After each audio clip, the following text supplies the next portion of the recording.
ఓం శ్రీమాత్రే నమ. ఓం శ్రీ గురుభ్యో నమ. హరి ఓం. అందరికీ నమస్తే. అందరూ కూడా ఆ భగవాన్ అనుగ్రహంతో అందరము బాగుండాలని మనసారా భగవాన్ ప్రార్థిస్తూ ఉన్నాను. ఈ రోజున మనము ఏకాదశి వ్రత కథల్లోని పుత్రదా ఏకాదశి వ్రత కథ గురించి అయితే మనము విందాము. భవిష్యత్తు పురాణంలోని శ్రీకృష్ణు యుధిష్ఠిర సంవాదము. యుధిష్ఠిర మహారాజు శ్రీకృష్ణుడు పౌషశుద్ధ ఏకాదశి మహిమను గురించి ఇట్లు చెప్పసాగిన ధర్మరాజా, ఈ ఏకాదశికి మరి ఒక పేరు పుత్రదా ఏకాదశి. ఈ వ్రతమును పాటించిన వారికి సర్వపాపము నశించను. మానవులు విద్వాంసులు కీర్తిమంతులు అగుదురు. కావున దీన్ని మహత్యమును చెప్పుదును వినుము అని అన్నారు. పూర్వకాలమున భద్రావతి అను సుప్రసిద్ధమైన ఒకానొక నగరము కలదు. ఆ రాజ్యమునకు సుకేతుడను రాజు, అతని భార్య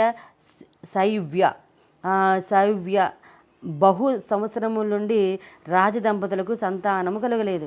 మనస్తాపంతో వారు ఇరువురు ఏమి చేయుటకో చేతకాక చింతాక్రాంతులై కాలము గడుపుచుండరి. అపృశ్య గతిర్నాస్తి. పుత్ర సంతానం లేని వారికి పుత్రగతులు ప్రాప్తించవు. కనుక రాజు మిక్కిలి హృదయ వేదనతో భగవంతుని మౌనంగా ఇట్లు ప్రార్థించేటివాడు.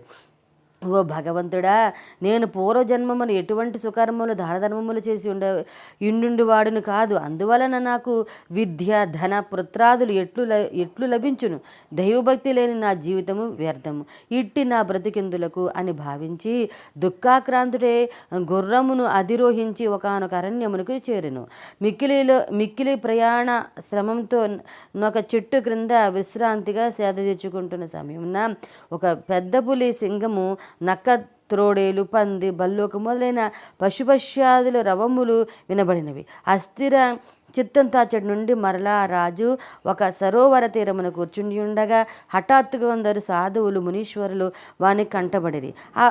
పిమ్మట సుకేతుడు వారి కడకు వెళ్ళి నమస్కరించగా ఆ ఋషులు సంతసించి రాజుతో ఇట్లనరి, ఓ రాజా, నీ యొక్క శ్రద్ధ భక్తులకు మేము ఎంతో సంతోషించినాము. మీరు ఎందుకని ఈ అరణ్యంలో మా వద్దకు వచ్చిరి? మీకు దేనిపై ప్రీతి అని ఋషీశ్వరు అడిగిన మాటలకు రాజు ఇట్లనెను, ఓ మహర్షులారా, మీరందరూ మీ సరోవర తీరమును ఎవరిని ధ్యానం చేయుచున్నారు? ఎందులకు ఇక్కడ సమావేశమైతరి? మీరు ఎచ్చటి నుండి వచ్చినారు అని అడిగాను.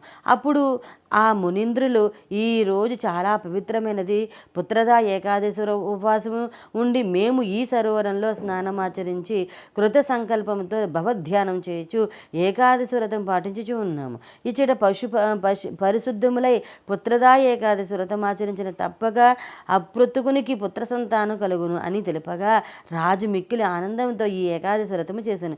పిమ్మట ద్వాదశి నాడు సుకేతుడు సాధు కృప వలన భగత్ప్రసాదము సేవించి నిజ గృహమునకు వెళ్ళెను. కొంతకాలము పిదప సాధు మునీశ్వరుల ఆశీర్వాద బలము మరియు పుత్రదా ఏకాదశి వ్రతం పాటించుచే మహా తేజస్వి అయిన పుత్రుని పొందెను.